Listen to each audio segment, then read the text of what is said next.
In a corner, the Ducati is still faster than this, but this is getting close, guys.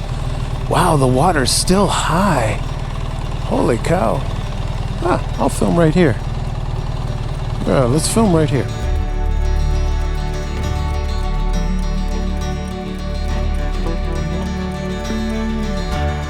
Hi guys, Nothing to Prove here. Today's a beautiful day because any day one can be out on two wheels is a beautiful day. Yeah, this is my bike. I've owned it since November, 9 months. And what this video is about, my final thoughts. You say final thought? That implies something, yeah. After I post this video, I'm gonna post the next video. I'm selling this to one of you guys, my subscribers. You have to be a subscriber, and I'm only asking the retail price for it under the current conditions. And I have about 4,500 euros of add-ons I'm not going to ask you guys to pay for. There, so that's said. Now, what is the agenda for this video? On my final thoughts. First thing I'm going to talk about, is this a good adventure bike? Second thing, quality, fit and finish. Third, optional equipment and accessories. Fourth, improvements. There are several there, like engine power, EVO, ESA handling, etc. And conclusion, and why I'm not keeping this bike. I'm keeping the 1250 RT and I'm selling this. Point number one, is this a good adventure bike? Yes. How good?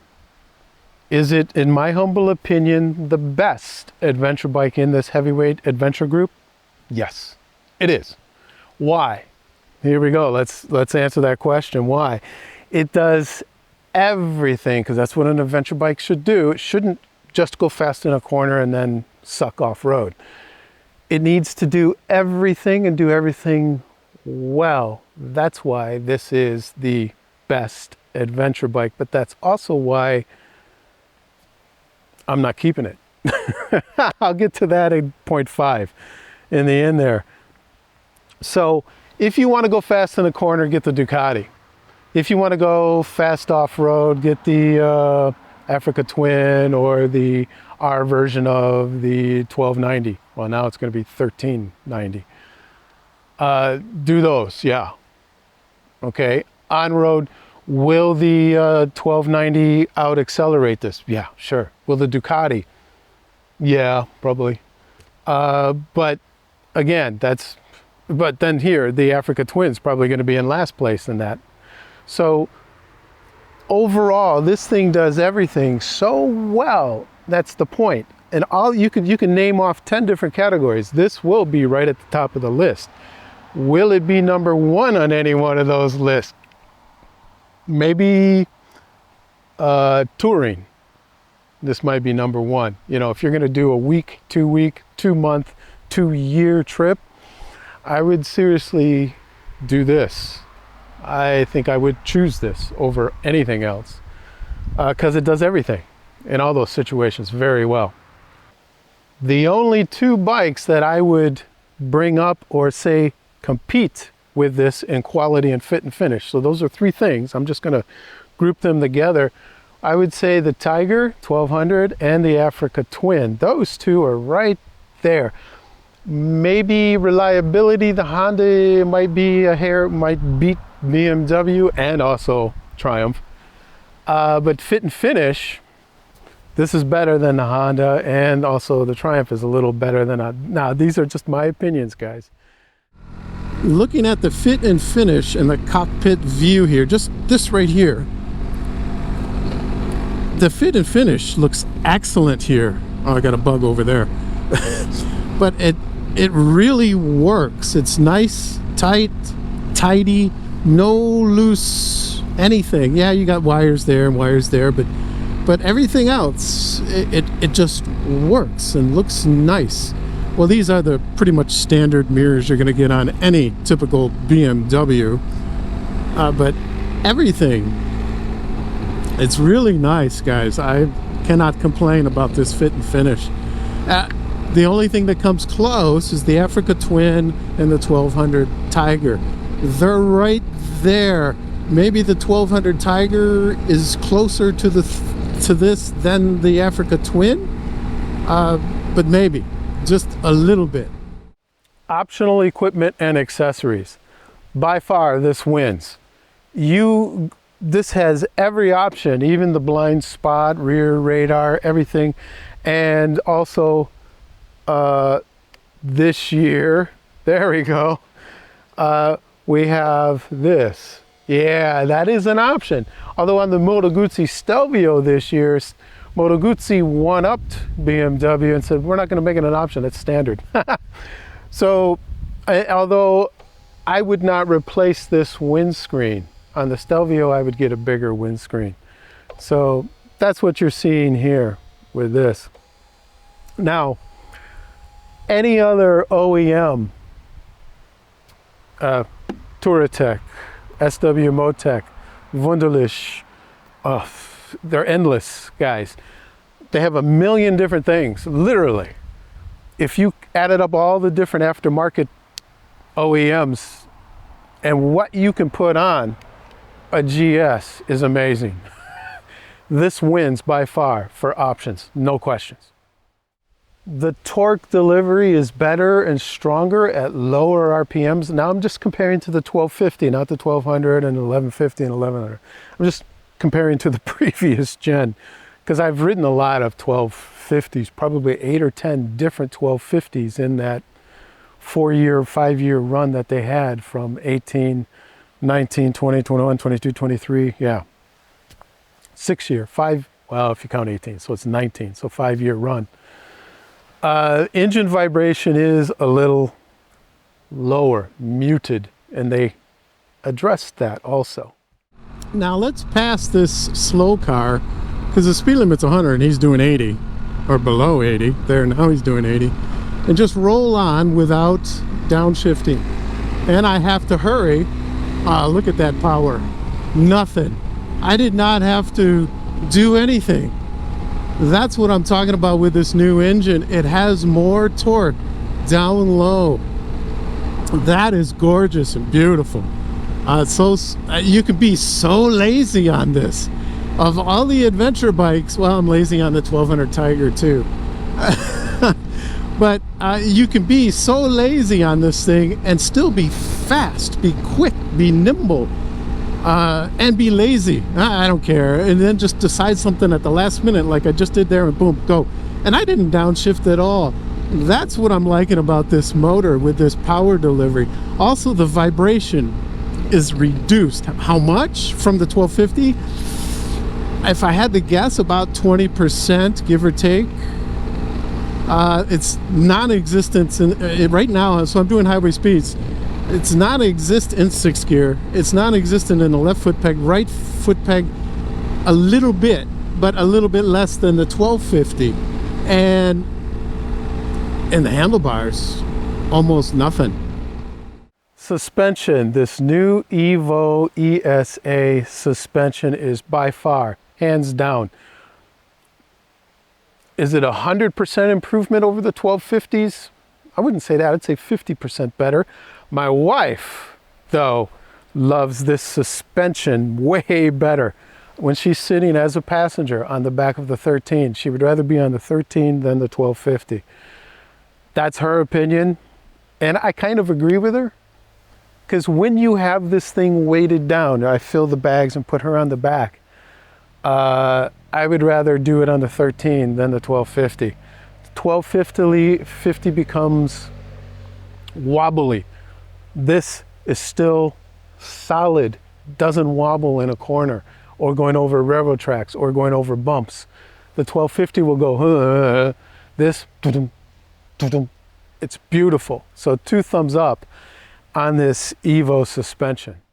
This EVO suspension, look at I'm in dynamic, and so it's in the tautest thing, and it's sucking up everything, but yet tight, nimble, very not sport bike tight. No, that's not what I'm talking about, but it is very to where it'll grab, like here. Oh yeah, look at that. It just clicks through the gear. I didn't do anything. I just rolled on. Loving the way this suspension, and this is a terrible road. It looks nice, but it's one of those roads where it has all these little bumps. And if I take a cruiser down here, oh, forget it. I'm going, no, on this, I don't feel a thing. And this EVO is definitely the dynamic ESA a next level. It's on a whole nother level than the 1250 ESA. Since they moved the transmission up underneath the boxer motor, it's moving the weight forward, so you have more weight under the front wheel or on the front wheel. And the shaft drive is now a little longer, and which gives a little more stability and traction everywhere, off-road and on-road, and the flickability. This thing flicks in like crazy. The overall flickability of this has improved with this weight distribution. So the transmission was pushed up underneath, and there's a longer swing arm now, a shaft, and it's really noticeable that between the 1250 and this. You really notice this, and I'm like, wow, this is amazing to me. The maneuverability, it does not feel like any other heavy adventure bike. Well, maybe the Ducati will come close, or yeah, maybe beat it a little bit, if I'm honest, because that's heavily geared towards sport, and this isn't. As far as in a corner, the Ducati is still faster than this, but this is getting close, guys. Wow, the water's still high. Holy cow. I'll film right here. Let's film right here. The automatic adjusting suspension lowering is on this bike, is on this triple black. It is an option. And I love it. Look at how low this is. Normal seat height with this is 850 mils. Now with it lowered is at 820 mils off the ground. I'm loving it. This is even lower than my RT. And the RT only has 120 mils of travel. This has a, 190, 200? No, 190, 200, I think. But yet it's lower. The seat height is lower. Loving that. Let's see if I can go slow enough to get the ride. See, I'm still in the 30. I'm at the seat. Let's see, the 25. There, now, see, now it's going down. There, now I'm 30. The suspension is just lowered 30 mils. That is great. Now I have to get it above 50 for that. There, now it's going back up. See? There. Loving that. Do I notice it? No, not really.